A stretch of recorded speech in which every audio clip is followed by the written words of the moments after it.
إن تنصروا الله ينصركم ويثبت أقدامكم.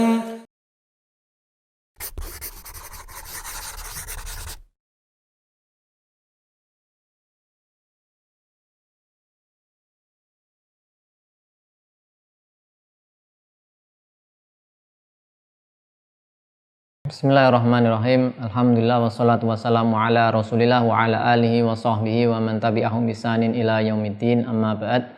Pemirsa Yufid Audio rahimani wa rahimakumullah. Kita lanjutkan pelajaran kita membaca dan belajar di kitab Al-Muqaddimah Al-Hadramiyah karangan Syekh Al-Alamah Abdullah bin Abdurrahman Fadl rahimahullah taala. Kita masuk di pembahasan baru, yaitu hal-hal yang disunahkan untuk berwudu. Satu hal-hal yang jika ini dilakukan maka disunahkan untuk berwudu. Kita baca apa yang disampaikan musannif. Qala al-musannifu rahimahullahu taala, faslun fima yundabu lahu al-wudu. Bab berkaitan dengan hal-hal yang disunahkan untuknya, yaitu wudu. Jika terjadi hal-hal yang akan disebutkan ini, maka dianjurkan, disunahkan untuk berwudu. Tidak sampai wajib, berarti artinya hal-hal ini tadi nanti yang akan disebutkan tidak membatalkan wudu, tapi menjadi sebab disunahkannya wudu. Apa saja hal-hal tersebut? Beliau mengatakan yustahabu al-wudu'u minal fasdi wal hijamati waru'afi, yaitu disunahkan untuk berwudu dengan sebab dia melakukan fasdu. Ya, jadi fasdu yaitu mengeluarkan darah, ya, untuk dalam rangka pengobatan, ya, mengeluarkan darah dari urat. Wal hijamah bekam, waru'af mimisan, wanu'as mengantuk, kemudian wanaumi qaidan mumakinan maq'adatahu, yaitu tidur dengan duduk dengan kokoh, yaitu pantatnya kokoh menempel di tempat yang diduduki. Wal qai, yaitu yang berikutnya adalah muntah. Kemudian wal qahqahah fi shalah, tertawa terbahak-bahak ketika sholat. Wa akli ma masat hunar, memakan sesuatu makanan yang diproses dengan api, terkena sentuhan, terkena pengaruh api. Walah mil jazur, makan daging unta. Wasyaki fil hadas, kemudian ragu-ragu dalam hadas. Wal hibah namimah adu domba. Wal kadhib berbohong. Wasyatmi mencela, mencaci. Wal kalami al-qabih, kata-kata yang kotor. Wal ghadab marah. Wal iradatin naum, ingin tidur. Wa qiraatil Qur'an wal hadisi wal zikri, membaca Al-Qur'an, baca hadis dan zikir. Wal julusi fil masjidi wal mururi fihi, duduk di dalam masjid dan melewati masjid. Wa dirasatil ilmi, mempelajari satu ilmu syariat. Wa ziyaratil kubur, menziarah kubur. Wa min hamlil mayyiti wa masihi, yaitu karena sebab kemudian yang terakhir adalah membawa mayat dan menyentuhnya. Ya, kita pelajari satu persatu. Yang pertama, disunahkan wudu karena sebab al-fasdu, yaitu fasdu, ya, mirip dengan hijamah. Dia fasdu apa? Mengeluarkan darah dari urat, ya. Kemudian hijamah bekam, kemudian aru'af mimisan, ya. Jadi kalau mimisan ini keluar darah dari hidung, ya. Kalau al-fasdu tadi dari urat, ya, dia menusuk atau memotong urat, ya. Kalau hijamah nanti di kulitnya, di tempat manapun nanti kemudian nanti bisa keluar darah, ya, untuk penjagaan kesehatan atau pengobatan. Nah, setelah melakukan itu atau tadi mimisan, batal nggak wudhunya? Tidak. Wajib wudhu tidak, tapi disunahkan, ya. Sehingga setelah bekam, setelah fasdu atau seorang mimisan, disunahkan berwudhu. Dan di Al-Hadiyah Al-Mardiyah, Syekh Mustafa Dib Al-Bukhari hafizahullah taala mengatakan yang dimaksud di sini adalah keluaran darah secara mutlak dari area manapun, ya, selain kubul dubur, ya, dengan sebab apapun. Maka nanti disunahkan untuk wudu karena apa? Khurut min khilafi man aujaba dzalika, yaitu keluar dari perselisihan, ada ulama yang mewajibkan wudu, yaitu para ulama Hanafiyah rahimahullah ta'ala. Mereka mewajibkan wudu ya. Jadi kalau bekam, pastu ya, keluar darah seperti itu ya, wajib wudu menurut mazhab Hanafiyah. Kalau di dalam mazhab Syafi'i ini tidak wajib wudu.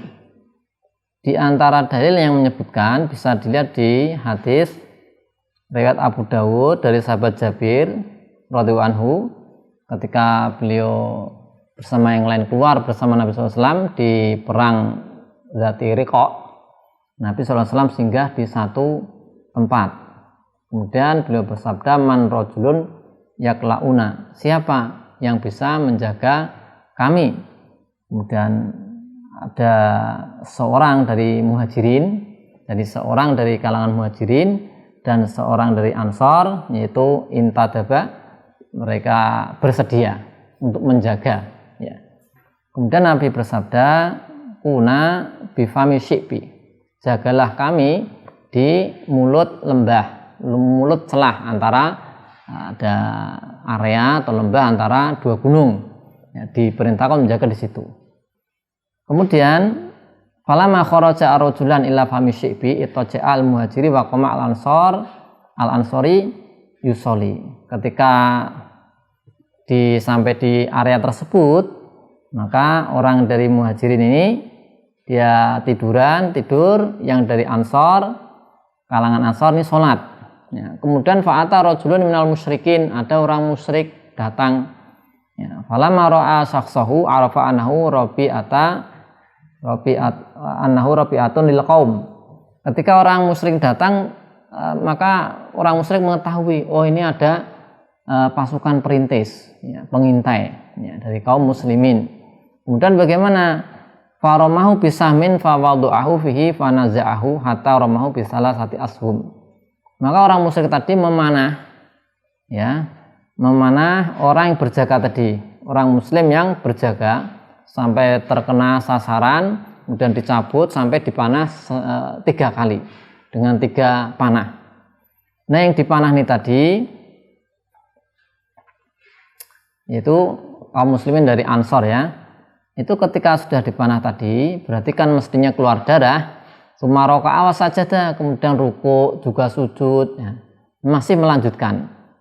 Suma intabah sohibu, kemudian sohibnya atau temannya tadi sadar atau bangun.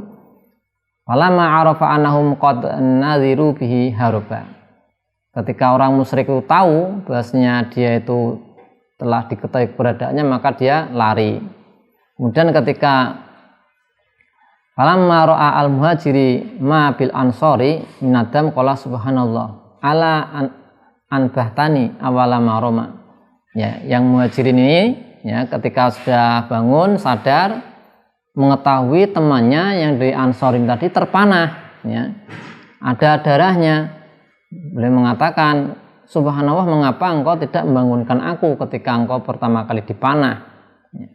Kemudian yang dari ansor mengatakan, qala kuntu fi suratin aqra'uha falan uhibba an aqta'ha. Karena waktu itu aku masih membaca surat dan saya tidak ingin untuk memutusnya. Ini luar biasa nih kan, bersolat ya, karena menjaga Nabi SAW bersama sahabat yang lain, 2 orang menjaga, yang satu istirahat, yang satu terbangun, posisi tersadar, kemudian dipanah, keluar darah, masih sholat ya, masih sholat. Ketika keluar darah masih sholat, karena tadi dia nggak ingin memutus sholatnya sedang membaca surat. Nah, di sini sisi pendalilannya, maka sahabat dari Ansor tadi, kenapa dia masih melanjutkan sholatnya padahal darah keluar mestinya ya, berarti dia tahu bahwasanya keluar darah tidak membatalkan wudhu ya. Karena kalau keluar darah membatalkan wudhu, maka sahabat Ansor tadi mestinya dia memutus sholatnya untuk membersihkan darahnya, kemudian berwudhu. Nah, ini enggak, masih lanjut ruku, masih lanjut sujud. Ini menunjukkan bahwasanya keluar darah tidak membatalkan wudhu, jadi masih sah.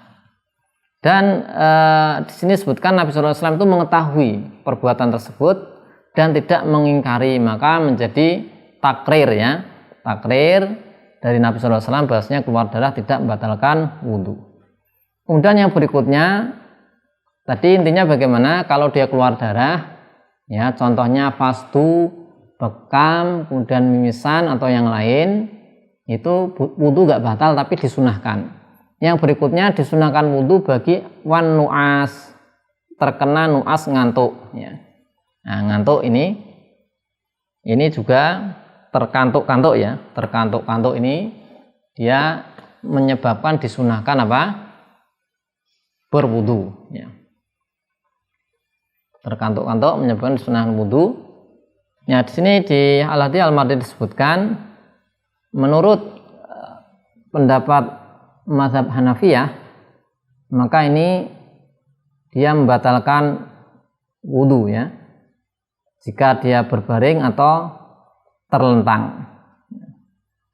Jadi kalau nanti dan keadaannya tidak memahami, yaitu apa yang dikatakan di sekitarnya. Itu tadi ngantuk ya. Kalau ngantuk seperti itu. Kalau tidur bagaimana? Kalau tidur tuh ya cirinya ada mimpi. Salah satu cirinya di pertemuan sebelumnya sudah pernah kita sampaikan ya, antara perbedaan antara ngantuk dengan tidur. Kemudian yang berikutnya wan naumu ya, yaitu tidur. Wan naumi ya majrur, masih ataf ke al-fasdi. Wan naumi qaidan mumakinan maq'adatahu. Tidur dengan duduk yang kokoh ya. Jadi area duburnya, pantatnya menempel kuat, tidak ada jarak antara area dubur dengan tempat yang diduduki. Batal enggak wudunya kalau tidur seperti ini? Tidak, sudah pernah kita bahas di pertemuan sebelumnya. Akan tapi meskipun tidak batal, disunahkan untuk berwudu. Misalnya kita duduk ya, duduk tidur gitu kan, ya, tidak batal wudunya, tapi disunahkan. Maka sebaiknya yaitu kita berwudu.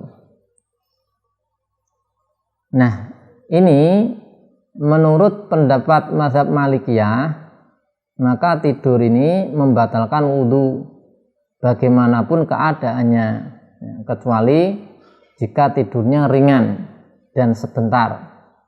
Ya, jadi kalau tidurnya udah tidak ringan ya, tidurnya berat, artinya tidur lelap kok duduk, tetap batal menurut mazhab Malikiyah. Dalam Syafi'iyah tidak batal. Ya, kalau tidurnya duduk meskipun tidurnya ya nyenyak gitu ya, bukan tidur ringan. Ya. Kalau menurut Malikiyah ini membatalkan, maka disunahkan untuk berwudu. Kemudian yang berikutnya disunahkan wudu wal qai, karena muntah, yaitu muntah apa? Keluar dari lambung ya. Ini juga tidak membatalkan wudu. Ya. Makanan keluar dari lambung, muntah. Orang muntah batal wudunya tidak, tapi disunahkan untuk wudu ya. Ya karena apa? Ini enggak batal karena bukan hadas, bukan madinatul hadas, bukan ada prasangkaan kuat hadas, bukan pula hadas. Ya, tidak ada buang air kecil, tidak buang air besar dan seterusnya ya. Juga bukan madinatul hadas. Sehingga tidak dihukumi membatalkan kecuali ada dalilnya, dan ini enggak ada dalil yang menyatakan kemudian muntah itu membatalkan wudu. Bahkan dalil-dalil atau asar dari para sahabat menunjukkan bahasanya tidak wudu karena karena apa? Muntah. Dan ini sama seperti tadi, disunahkan wudu karena dalam rangka keluar khilaf dari Imam Abu Hanifah ya, dari mazhab Hanafiyah yang mewajibkan wudu karena apa? Muntah. Ya, demikian yang bisa kita sampaikan pada pertemuan kali ini yang berkaitan dengan hal-hal yang menyebabkan disunahkannya wudu yang sudah kita sebutkan tadi. Yang pertama fastu ya, kemudian hijamah atau bekam, kemudian aru'af, mimisan. Yang tiga ini intinya di apa? Yaitu keluarnya darah dari anggota badan manapun ya, selain kubul dan dubur ya, selain kubul dan dubur, karena kalau kubul dan dubur nanti masuknya akan pembatal wudu. Kemudian apalagi nuas ngantuk kemudian tidur dengan kokoh, kemudian yaitu muntah ya. Untuk hal-hal yang lain insya Allah kita lanjutkan di pertemuan berikutnya. Wassallallahu ala sayyidina Muhammadin wa ala alihi washabbihi ajmain walhamdulillahi rabbil alamin.